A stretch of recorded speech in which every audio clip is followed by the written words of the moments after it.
Bueno, como acabáis de escuchar, ¿no? Estaba yo pensando en estos momentos, antes de empezar el vídeo, ¿no? Cómo empezar la Revolución Francesa. Lo que acabáis de escuchar no es ni más ni menos que la Marsellesa, el himno de la Marsellesa, el himno de Francia. Si tenéis la oportunidad en algún momento, o habéis tenido la oportunidad en algún momento de ver eh, algún partido de la selección francesa o alguna celebración de Francia, pues habréis escuchado este himno que se conoce como la Marsellesa. Yo me estaba preguntando cómo es posible, ¿no? Que lo voy a anotar aquí, voy a quitaros esta imagen que ya hemos visto en algún momento en clase y la hemos comentado. Voy a apuntar yo aquí. Me estaba preguntando yo a la hora de escuchar el himno. Bueno, el himno está en la presentación que vamos a ir explicando a lo largo del tema y ya lo comentaremos en su momento, ¿no? Pero una parte del himno dice bueno, es una parte, el estribillo del himno: a las armas, ciudadanos, a las armas, ciudadanos, formad vuestros batallones. Esta es, digamos, el inicio del himno, ¿eh? Lo que acabamos de escuchar no es ni más ni menos que eso, ¿eh? Himno de la Marsellesa, que es el himno de Francia. Bueno, entonces, ¿por qué este himno, no? Bueno, en primer lugar, os añado este himno, o hemos escuchado este himno simplemente porque pues bueno, quería yo relacionarlo con el tema que vamos a estudiar, ¿no? De hecho, está muy relacionado con el tema que vamos a estudiar. Yo la pregunta que me estaba haciendo es, cómo es posible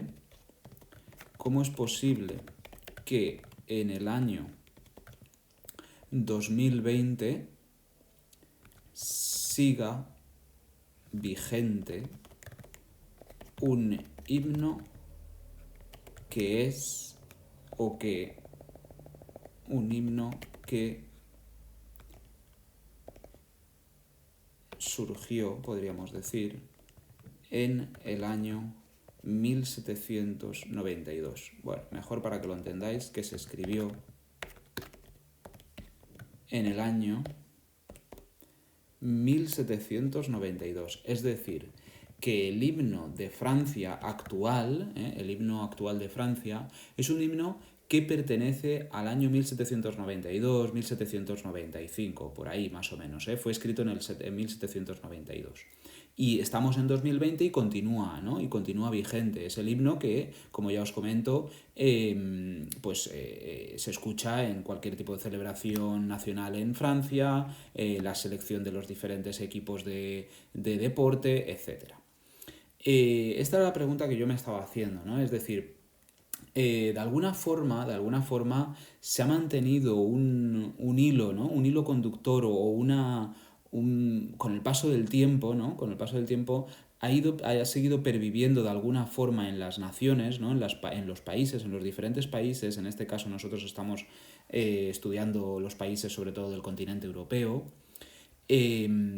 Esta defensa ante lo extranjero, ¿no? Esta idea de defensa contra, podríamos decir, potencias extranjeras. Esta idea que acabo de anotar aquí, la defensa contra potencias extranjeras, digamos que se ha mantenido a lo largo del tiempo, ¿no? Podríamos decir que hay un hilo conductor desde el siglo XVIII hasta el siglo XX en esta idea, ¿no? Esta idea de la defensa contra lo exterior, ¿no? Contra un enemigo, un posible enemigo que viene de fuera y quiere invadirnos de alguna forma. Quedaros con esta segunda idea porque va a ser importante a lo largo del tema.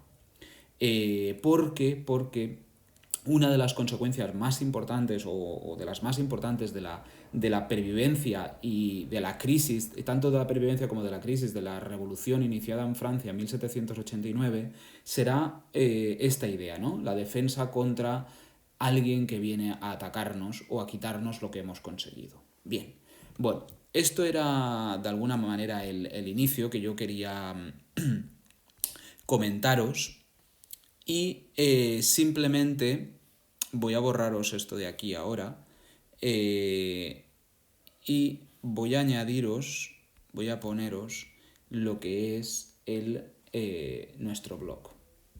Bueno, esto ahora mismo no se ve bien porque tengo que quitar esto ahora.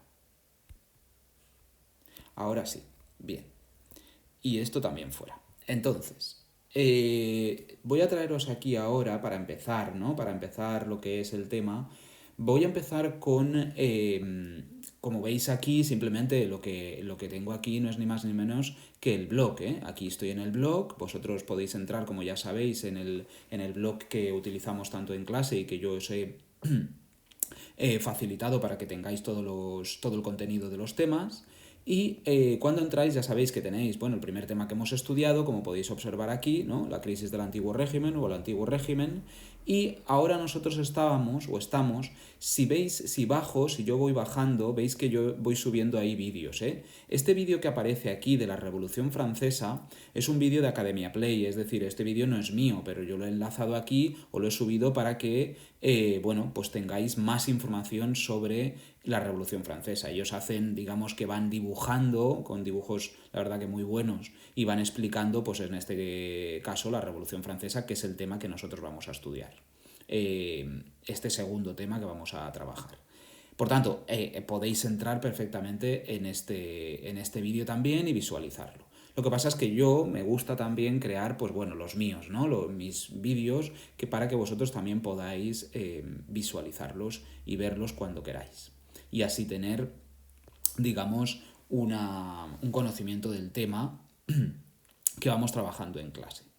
Bueno, si os dais cuenta aquí, si veis estas dos en el blog, estas dos presentaciones que os pone aquí, las revoluciones liberales y la revolución industrial, esta ahora mismo, la revolución industrial no nos interesa, pero sí que nos interesan las revoluciones liberales, que es lo que vamos a...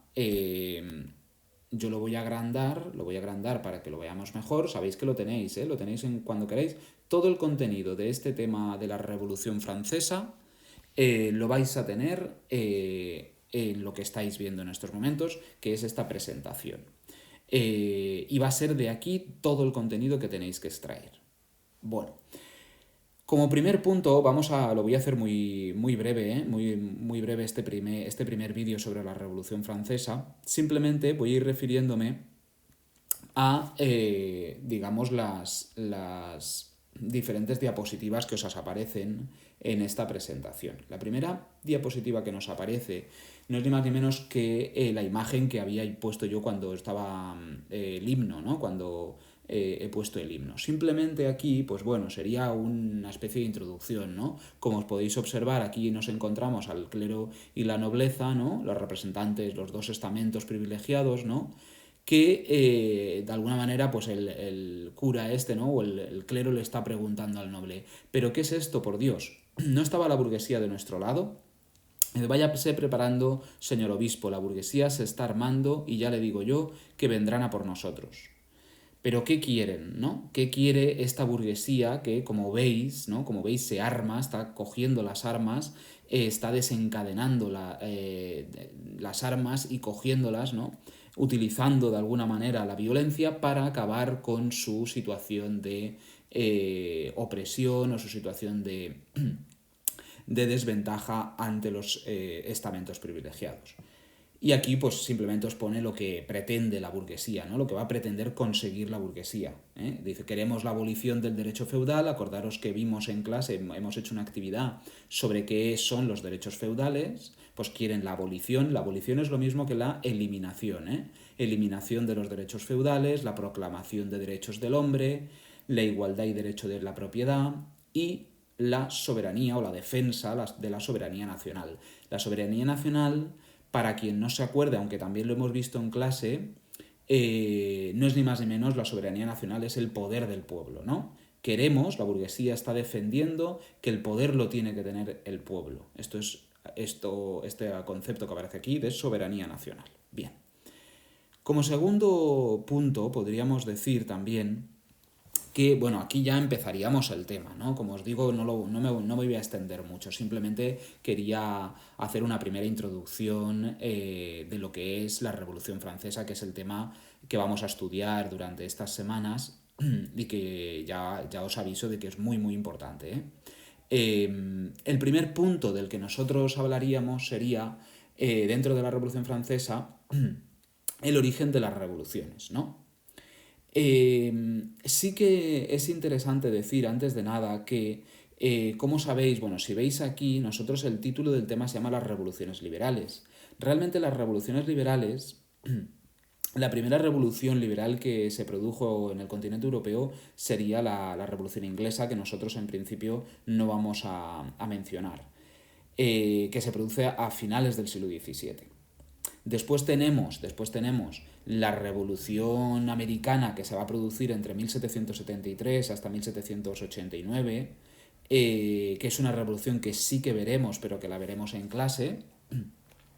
Y por último, ya sí que se produce lo que es la Revolución Francesa, que desencadenará toda una serie de consecuencias muy importantes para el continente europeo. Bien, como digo, punto número 1, el origen de las revoluciones.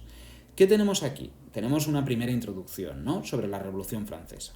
Y os dice aquí que las reformas producidas durante el despotismo ilustrado, que es un punto que hemos visto en el anterior tema, que, como ya sabéis, cuando dice reformas producidas durante el despotismo ilustrado es todas aquellas actuaciones que tratarán de hacer los reyes ilustrados, pues no solucionaron realmente los problemas del antiguo régimen. Acordaros que los problemas del antiguo régimen básicamente eran la pervivencia de una sociedad injusta, ¿no?, de unos estamentos por encima de otros, como podéis observar en la imagen, ¿no? Hay un campesinado, ¿no?, unos campesinos, que eso forman la mayor parte de la población, que cargan con todo el peso, de alguna forma, de la sociedad, con todo el peso de la nobleza y el clero. ¿Por qué cargan con ellos? Cargan con ellos porque tienen que soportar muchísimos impuestos, tienen que soportar las injusticias, no pueden acceder a puestos, digamos, de mejora, para mejorar su condición social o de vida y económica, y además tienen que pagar, por ejemplo, algún derecho feudal como el diezmo, tienen que trabajar en unas condiciones muy, muy, muy, muy pésimas, etcétera, etcétera, etcétera. Bien, digamos que esas reformas del despotismo ilustrado no solucionaron esos problemas que acabamos de comentar del antiguo régimen. Por tanto, a finales del siglo XVIII se iniciaron una serie de revoluciones que van a tener como objetivo, o que van a tener los siguientes objetivos, podríamos decir, ¿no? En primer lugar, el primer objetivo de estas revoluciones va a ser la eliminación del absolutismo, por supuesto, es decir, en Francia van a aparecer toda una serie de movimientos en contra del absolutismo, de la monarquía absoluta.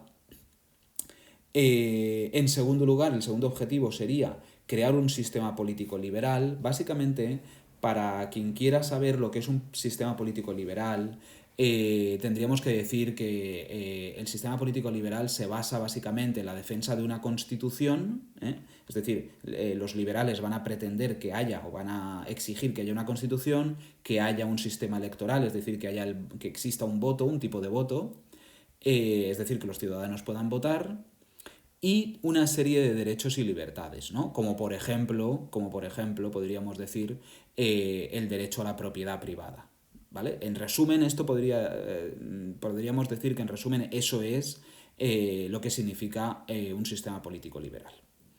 Y en tercer lugar, el tercer objetivo importante de estas revoluciones que se van a producir van a ser los derechos civiles, la consecución o el logro de derechos civiles y la división de poderes. Acordaros, ya sé que esto hoy en día para nosotros desde el punto de vista del siglo XXI es complicado a lo mejor de verlo, ¿no?, o de interpretarlo, pero porque supuestamente nuestras sociedades sí que tienen, o vivimos en sociedades en las que hay división de poderes. Pero, como sabéis, en el siglo XVIII no había división de poderes en las monarquías absolutas. Las monarquías absolutas, el poder está concentrado en una sola persona. Y por tanto, uno de los objetivos de los revolucionarios va a ser ese, conseguir que el poder esté dividido, ¿sí? Que el legislativo, el ejecutivo y el judicial estén divididos, no estén concentrados en el rey. Bien. Bueno, el segundo punto al que iríamos sería esto que tenéis aquí, ¿no? Es decir, sería las causas de la revolución, ¿no? Es decir, ya sería entrar, como veis aquí, el segundo punto sería las causas de la Revolución Francesa. Las causas de la Revolución Francesa las podemos dividir en tres sectores, ¿no? El descontento social, como podéis ver aquí, la crisis económica, y después tendríamos, después de la crisis económica, vendría, bueno, aquí hay más información sobre la crisis económica, y por último, las causas políticas, ¿sí? Por último, las causas políticas. Creo que ya no añadí nada más. A ver si hay alguna más. No, hasta ahí. Por tanto, tenéis causas políticas, la crisis económica y el descontento social, ¿no? Todo esto sería las causas de la Revolución Francesa. Que ya será un segundo vídeo en el que pasaremos a explicarlas, porque no quería que se alargara mucho este vídeo, más o menos van a ser unos 19 minutos, por tanto continuaré explicando el próximo día o en el próximo vídeo, que será pronto, las causas de la Revolución Francesa. Espero que os sirva este vídeo. Ya sabéis que todos estos vídeos forman parte tanto para el alumnado o son accesibles, ¿no? Para el alumnado de cuarto de la ESO y primero de bachillerato. Ya sabéis que los alumnos de primero de bachillerato, en función de los grupos que tenéis creados, pues también podéis acceder a estos vídeos y adquirir información y conocimiento sobre la Revolución Francesa en este caso. Y que os pueden servir, evidentemente, para después aplicarlos en las diferentes tareas del proyecto que estamos realizando. Bueno, un saludo a todos, espero que estéis bien y hasta pronto. Adiós.